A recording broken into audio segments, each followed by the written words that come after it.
Om Sairam. Welcome to my channel Shri Saidevi చరణాలు. బాబా గారి భక్తులు ఏ విధంగా అనుభవాలను పొంది ఉన్నారు, ఆ తర్వాత వారు బాబా పట్ల ఎంత కృతజ్ఞతగా ఉన్నారు, ఈరోజు కూడా ఒక భక్తుడి కోసం తెలుసుకుందాం.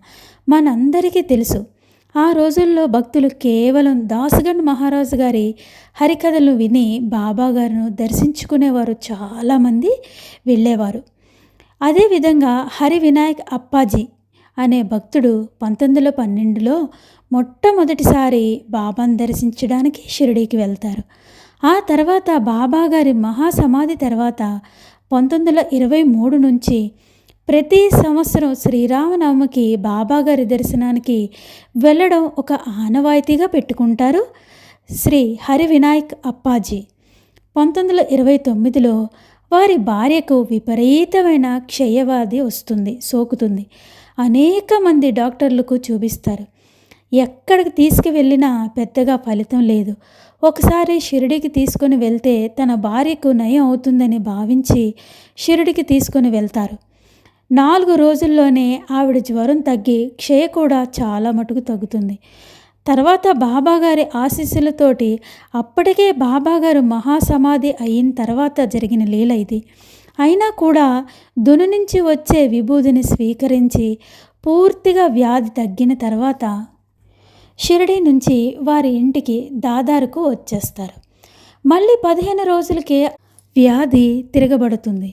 అప్పుడు మళ్ళీ బాబాకే మొక్కుకుంటారు అప్పాజీ. అప్పుడు బాబా అప్పాజీ భార్య కలలో కనిపించి, నువ్వు ఏమీ కలత చెందవద్దు, నీ వ్యాధిని నేను పూర్తిగా తొలగిస్తాను అని చెప్తారు. ఆ విషయం ఆమె భర్తకు చెప్తుంది. అప్పుడు అప్పాజీ బాబాకు వేడుకుంటారు, బాబా, నేను నా భార్య పడే బాధను చూడలేకపోతున్నాను.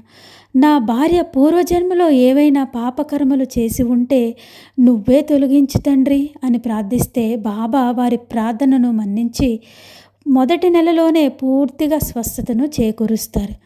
ఇంకా ఎటువంటి మహిమ అంటే, అప్పటిదాకా పిల్లలు లేని వారికి బాబా గారి కృపతో 4 సంతానం కలుగుతారు. అప్పటి నుంచి ఎంతో సంతోషంగా జీవిస్తారు అప్పాజీ.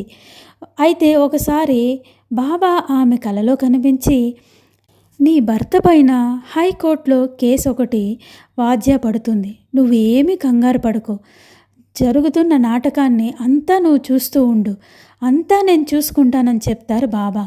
ఆమె ఆ విషయాన్ని అప్పాజీకి చెప్పి మనోధైర్యంతో ఉండమని చెప్తుంది.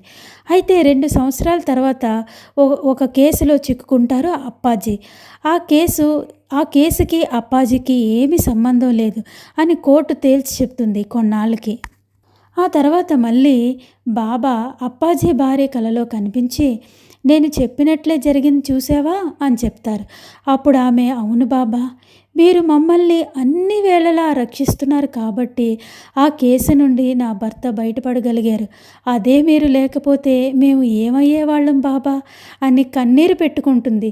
ఎంతో కృతజ్ఞతను తెలుపుకుంటుంది. అప్పుడు బాబా, నాకు తలపాగా ఒకటి ఇవ్వు అంటే ఆమె నా దగ్గర తలపాగా లేదు అని చెప్తుంది. బియ్యం పప్పు ఇస్తావా అని అంటే, అలాగే బాబా ఇస్తాను ఆమె తన భర్తతో చెప్తుంది ఆమెకు వచ్చిన ఈ కల కోసం.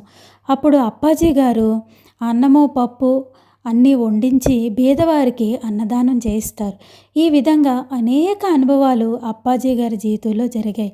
ఈ విధంగా ఎల్లవేళలా బాబా తన భక్తులను అన్ని వేళలా సురక్షితంగా రక్షిస్తూ, ఏ ఆపదలు రాకుండా చూసుకుంటూ, ఏవైనా ముందు జరిగే ఆపదలను కోసం ముందుగా హెచ్చరిస్తూ తన నిజమైన భక్తులను ఎల్లవేళలా బాబా కాపాడుతూ ఉంటారు.